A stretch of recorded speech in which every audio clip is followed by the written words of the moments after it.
Hope you all are having a marvelous day. This is your Ronak ma'am. Today I'll be telling you how to prepare for MBA or MMS CT.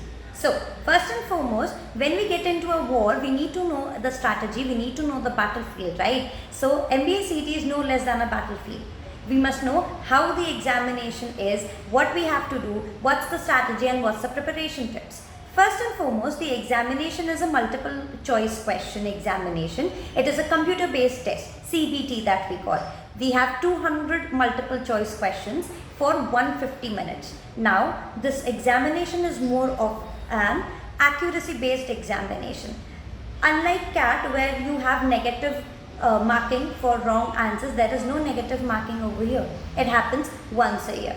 Now, what is the examination and how to prepare for it? First and foremost, know your syllabus. The first is know your syllabus. What are the sections? How many questions are asked from each section? We must be well aware of it. Number two, that you understand your strength and weaknesses, because the strength and weaknesses play a major role in your examination and how you are going to perform or outperform the other students. Number three is start revising. Give time, divide the time for each and every section. Revise it continuously, revise it again and again in the proper period of time. Number four, very easy, सबसे आसान mocks दीजिए. The more the number of mocks you give, the more you understand what is my strength and what is my weakness, so that आप अपने weaknesses पे भी काफ़ी ज़्यादा काम कर सके. क्या पता आपकी weakness बाद में आपकी strength बन जाए.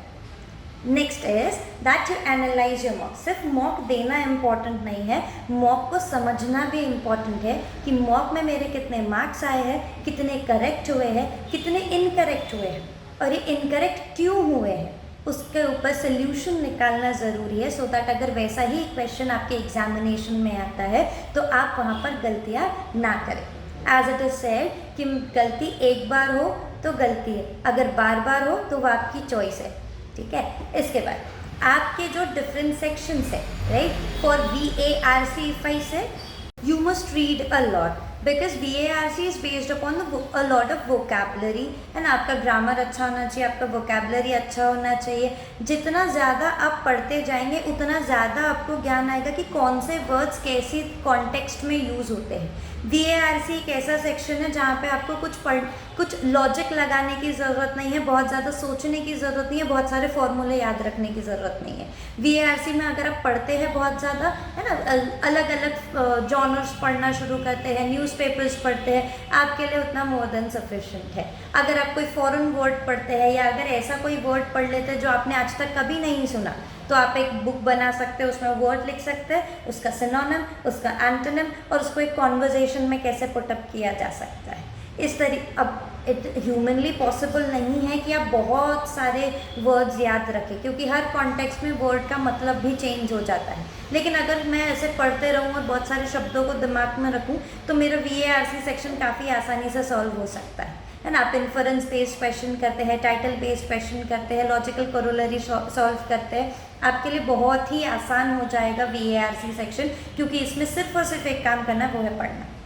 दूसरी चीज़ जो हम देखते हैं कि जैसे कि क्वांटिटेटिव एप्टीट्यूड है आपका, अगर आप फॉर्मूलाज है ना, शॉर्ट ट्रिक्स टिप्स याद रखते हैं तो आप बहुत आसानी से इसको सॉल्व कर सकते हैं. For logical n number of question solve कीजिए, आपका ऐसे ही डेवलपमेंट होना शुरू हो जाएगा.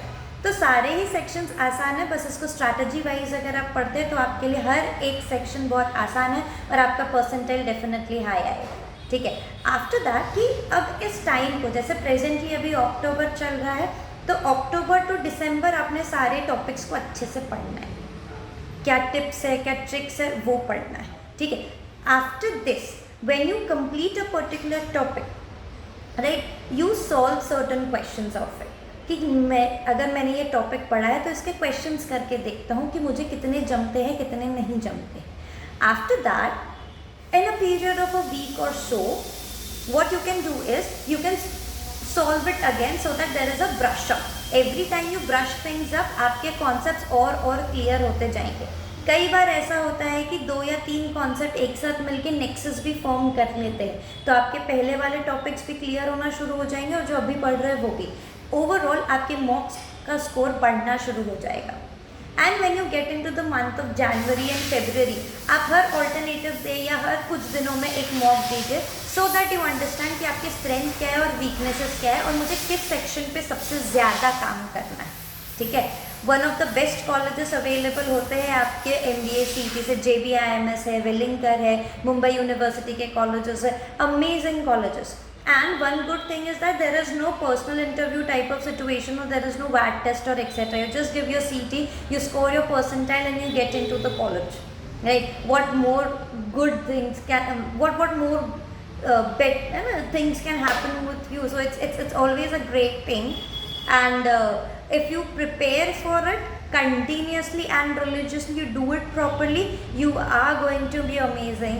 And MBA CT is one of the easiest way to get into the best business schools, management schools of the country. Hope you have understood it. Have a great day, everyone.